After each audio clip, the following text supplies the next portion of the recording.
Hello students, good morning to all of you. कैसे हैं आप? आशा करता आप अच्छे होंगे और आपका पढ़ाई अच्छा से चल रहा होगा। तो आज हम लोग देखने जा रहे हैं ट्रांसलेशन में पार्ट 7 देखेंगे। इससे पहले हम लोगों ने इंट्रोगेटिव का जो ट्रांसलेशन है वो देख चुके थे। इंट्रोगेटिव में हम लोगों ने दो पार्ट का देखा, एक तो एस नो देखे, एक डब्ल्यू एच देखे। उससे पहले हम लोगों ने नेगेटिव देखा। बट आज का जो वीडियोज़ होगा, आज का जो सेशन करेंगे, उसमें दो चीज़ करेंगे। ये क्या होगा? इसमें इंट्रोगेटिव भी होगा, एस नो इंट्रोगेटिव भी होगा, डब्ल्यू एच इंट्रोगेटिव भी होगा और नेगेटिव भी होगा। मतलब तीनों चीज़ का कंबाइन करके ही आज क्वेश्चन हम लोग देखने वाले हैं। ठीक है, चलिए देखते हैं। जैसे यहाँ पर लिखा है intro negative sentence. Intro negative sentence क्या होता है? इंट्रो नेगेटिव सेंटेंस जो है, सबसे पहला लास्ट में क्वेश्चन मार्क होगा। ये पहले चीज़ समझिएगा। तो देखिए, ये भी दो टाइप का होता है। कितने टाइप्स बनेगा? ये 2 टाइप्स से बनेगा। पहला डब्ल्यू एच बनेगा और दूसरा एस नो बनेगा। ठीक है, तो 2 टाइप्स का बनेगा इंट्रो नेगेटिव। क्लियर है? अब दोनों ही टाइप कैसा होता है वो हम देखेंगे। दोनों टाइप में क्या होगा कि इसमें है, कोई भी क्वेश्चन पूछेगा उसका जो आंसर है या तो एस में दे या नो में, ये हम देख चुके हैं। इसमें कंप्लीट आंसर देना पड़ेगा। जैसे अगर आप कोई क्वेश्चन पूछे, क्या तुम यह नहीं जानते हो, एग्जाम्पल इसका देखते हैं, तो क्या होगा? क्या तुम नहीं जानते हो? तो ये क्या हो गया? ये एक इंट्रो नेगेटिव। देखिए, पहला तो ये इंट्रोगेटिव है और साथ में नहीं वर्ड भी आया है, तो ये हो गया इंट्रो नेगेटिव। साथ में इसका क्या लिख सकते हैं हम लोग? या तुम कैसे नहीं जानते हो, तो ये लिख सकता है या तुम कैसे नहीं जानते हो। ठीक है, ये भी लास्ट में क्वेश्चन मार्क हो जाएगा। तो देखिए, इसमें देखिए कैसे जो वर्ड है ये डब्ल्यू एच है और इधर में ये स्टार्टिंग डब्ल्यू क्या से हुआ है, इसका मतलब क्या है? इसका आंसर आप एस नो में दे सकते हैं, है ना? एस नो में दे सकते हैं, बट इसका जो आंसर है ये कंप्लीट में देना पड़ेगा। तो इस दोनों का जो कुछ स्ट्रक्चर होगा, इस स्ट्रक्चर पर हम लोग ध्यान देंगे अभी। ओके, तो स्ट्रक्चर क्या है इसका, ध्यान से समझिएगा।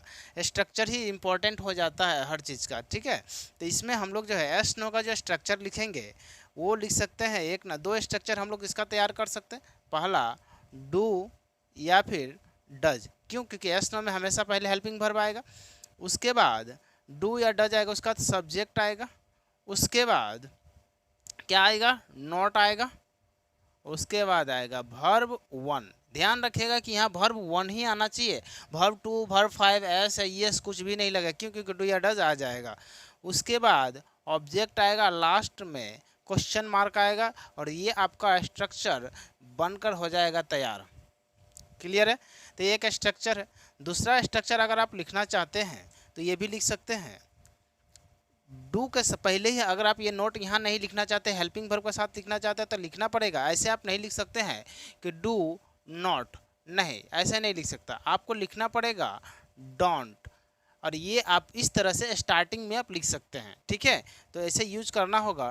डोंट या फिर डज के साथ लिखना पड़ेगा, तो ये लिखना पड़ेगा डजंट। ओके, डजंट आया, उसके बाद लिखना पड़ेगा सब्जेक्ट, नोट तो हट ही गया, उसके बाद आएगा वर्ब वन, उसके बाद ऑब्जेक्ट और लास्ट में क्वेश्चन मार्क देना नहीं भूलना है। ठीक है, तो ये दो स्ट्रक्चर आप इस पर इस्तेमाल कर सकते हैं। कोई भी एक स्ट्रक्चर कीजिए, आप पूरा का कंप्लीट सही माना जाएगा। दोनों ही में सही है, आप कोई भी एक इस्तेमाल कर सकते हैं। ठीक है, उसी तरह डब्ल्यू एच का भी कुछ स्ट्रक्चर होगा, तो कोई इसका भी स्ट्रक्चर देख लेते हैं। इसका स्ट्रक्चर में क्या होगा कि स्टार्टिंग में क्या होगा? डब्ल्यू एच होगा और डब्ल्यू एच के साथ क्या होगा? हेल्पिंग वर्ब होगा, क्या? डू या फिर डज। उसके बाद आपको पता है ये डब्ल्यू एच आया, डब्ल्यू एच के बाद हेल्पिंग वर्ब आया, उसका बाद आएगा सब्जेक्ट, उसके बाद क्या आएगा?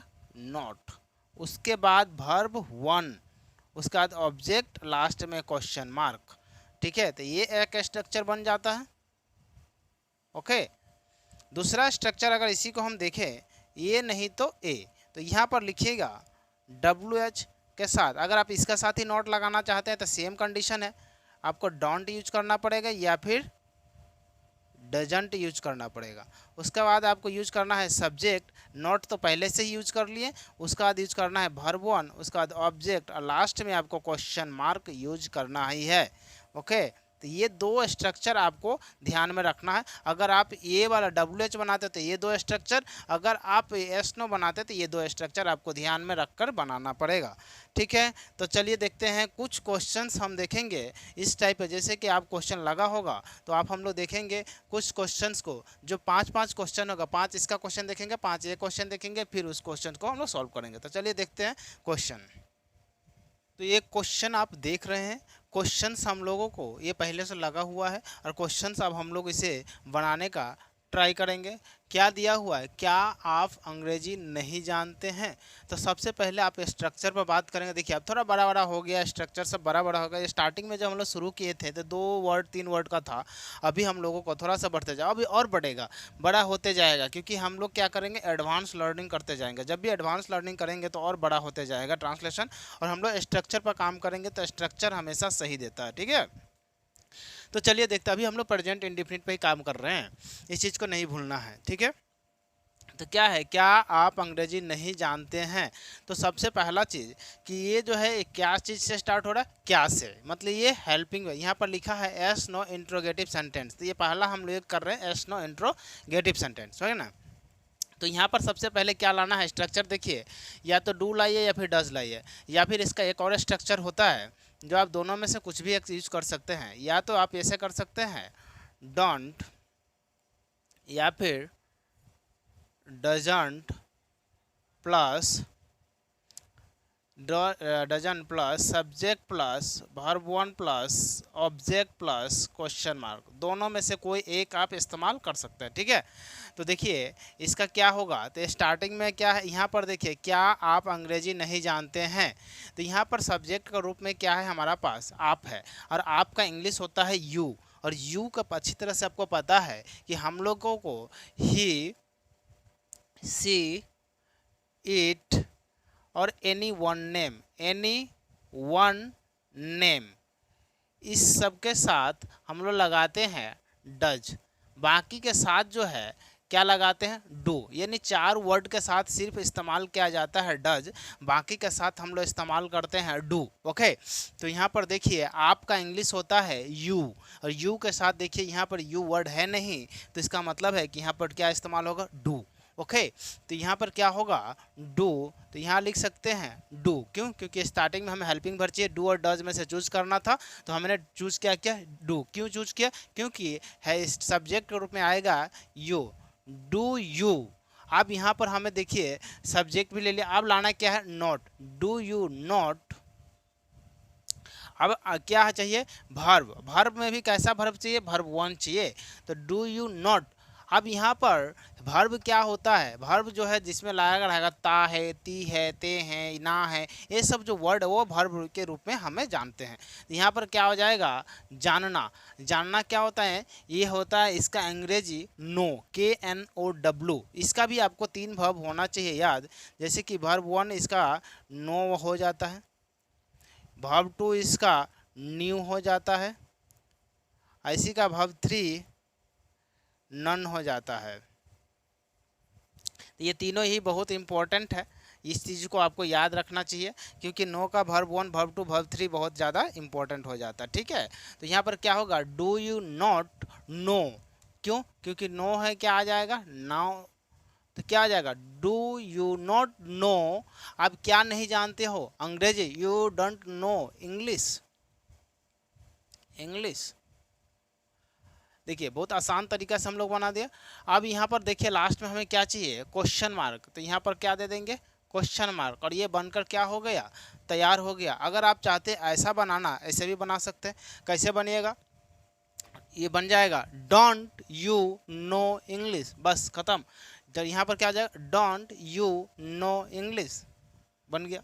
तो ऐसे बना सकते। नेक्स्ट 2 नंबर क्वेश्चन क्या है, क्या रीता गाना नहीं गाती है, तो यहाँ पर क्या हो जाएगा, क्या, रीता, रीता क्या है, एक नाम है, रीता एक नाम है, एनी वन नेम, जब एनी वन नेम हो तो उसका साथ लाते हैं डज, क्या लाते हैं, डज, तो यहाँ पर आ जाएगा does Rita, does Rita not sing a song, क्या रीता गाना नहीं, does Rita sing, sing verb one है और ये संग, गाना गाना का मतलब संग, सिंग और संग, और ये लास्ट में क्वेश्चन मार्क देना नहीं भूलना है। फिर 3 नंबर क्वेश्चन है, क्या कुत्ते रात में नहीं भूखते हैं? तो देखिए यहाँ पर हो जाएगा कुत्ते, कुत्ते जो वर्ड है कुत्ते, एक कुत्ता होने से कुत्ता होता है, कुत्ता का जो प्लूरल फॉर्म होगा वो क्या हो जाएगा कुत्ते, एक है तो कुत्ता, एक से अधिक है तो कुत्ते बोलते हैं हम लोग। तो यहाँ से क्या आ जाएगा डू, डू। अब यहाँ पर क्या चाहिए, डू के बाद या अब देखिए सब्जेक्ट चाहिए, तो इस सब्जेक्ट में क्या है डॉग, तो DOG, सिर्फ डॉग नहीं कुत्ते हैं, तो यहाँ पर लगा डॉग्स, डू डॉग्स। अब भौंकना का क्या होता है, तो भौंकना का होता है बार्क, BAR का, डू डॉग्स। अब सॉरी यहाँ नॉट चाहिए ना, तो डू डॉग नॉट, क्या चाहिए not, do dog not bark. अब कहाँ नहीं भुगता है, रात में, रात में क्या जो होता है तो इसका साथ रात जो होता है नाइट का आगे हम लोग जो प्रिपोजिशन यूज करते हैं वो है एट करते हैं, एट नाइट, ठीक है। जबकि इवनिंग हो गया, मॉर्निंग हो गया, उसका साथ यूज करते हैं इन, ये भी इंपॉर्टेंट है, ये भी याद रखिएगा। कभी भी आपको, आप अगर नाइट का साथ इस्तेमाल करेंगे तो एट इस्तेमाल कीजिए, इवनिंग हो मॉर्निंग हो तो इसका साथ क्या इस्तेमाल करना, इन इस्तेमाल करना है, ठीक है। तो यहाँ पर क्या लिखेगा, do dogs not bark at night, last में क्वेश्चन मार्क, ओके। लास्ट है, सॉरी लास्ट नहीं है, क्वेश्चन नंबर 4 है, क्या आपके भाई लोग अंग्रेजी नहीं जानते हैं? तो देखिए आपके भाई लोग, भाई लोगों का मतलब होता है एक रहता, आपका अगर सिर्फ ऐसा रहता क्या आपके भाई, तो एक भाई का बात कर, आपका भाई लोग, लोग का मतलब होता है एक से ज़्यादा। जब भी एक से ज़्यादा हो तो हम लोग क्या करते हैं, देखिए एक से ज़्यादा का साथ, सिर्फ एक का साथ डज, एक से ज़्यादा का साथ डू का इस्तेमाल करते हैं, ओके। तो यहाँ पर क्या हो जाएगा, do your, do your brothers, क्या हो जाएगा, एक से ज़्यादा है तो क्या हो जाएगा ब्रोदर्स, ठीक है, डू योर ब्रोदर्स। उसके बाद नोट होगा, नॉट, और अंग्रेज जानना का क्या हो जाता है, अभी अभी बताया नो, तो do your brothers not know, क्या नहीं जानता English, not know English, last में क्वेश्चन मार्क, ओके। अब देखिए क्या है, क्या तुम लोग स्कूल नहीं जाते हो?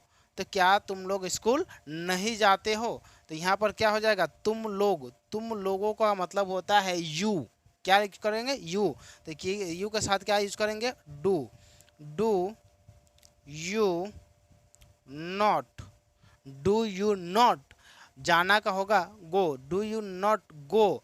अब स्कूल का क्या सीधा स्कूल नहीं, गो टू स्कूल। अब टू क्यों इस्तेमाल किए हैं, मैंने लास्ट क्लास में ही बताया था, टू स्कूल, लास्ट में क्वेश्चन मार्क, ये टू इसलिए इस्तेमाल किए हैं क्योंकि ये जो है ये मोशन का बात कर रहा है, मोशन का मतलब होता है कि ये जो है स्कूल जा रहा है, कहाँ जा रहा है स्कूल, और स्कूल कोई जाता है तो मोशन करता है, मोशन का मतलब एक जगह से दूसरे जगह जाता है, तो हम लोग करते हैं उसका साथ टू का इस्तेमाल, ओके। तो इस चीज़ों को समझिएगा, कोई अगर मार्केट या बाजार जा रहा है तो he is going to market, वो जा रहा है, तो ऐसे इस्तेमाल करते हैं, ठीक है।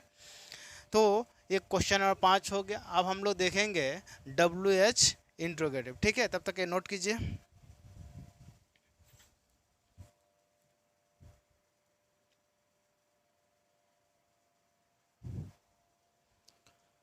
आज हम लोग इतना ही देखते हैं क्योंकि बहुत ज़्यादा लंबा वीडियोज हो जाएगा, इसीलिए ये जो नेक्स्ट पार्ट है उसमें हम लोग देखेंगे WH, ठीक है।